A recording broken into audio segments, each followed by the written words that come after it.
Cacao beans are what chocolate is made from, and they are also loaded with nutrients. Technically, cacao beans are seeds from the fruit of a cacao tree, but since they are mostly referred to as beans, that is what I like to call them also. Now that we can buy high-quality organic raw cacao beans in small quantities online, we can roast and process them at home to create unique flavors and control the amount of sugar and avoid whatever else might be in the other forms of baking chocolate we normally would use. Cacao beans are delicate and can burn easily, so to roast them, first pick through them to remove any damaged beans that will not roast evenly. Then place them on a baking sheet or frying pan and roast at 300 degrees Fahrenheit or 149 degrees Celsius for about 30 minutes, stirring them every 5 minutes to help them roast evenly and avoid scorching.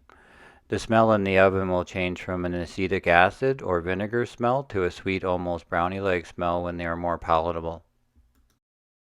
After the cacao is roasted, the skins need to be removed, which is called winnowing, and can be a bit tedious and time-consuming by hand because the cacao easily crumbles between your fingers, making the skins harder to separate, but you will be rewarded for your efforts with freshly roasted cacao nibs.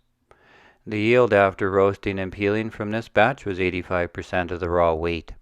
Stored in an airtight container away from the heat, the roasted cacao nibs will last for several months.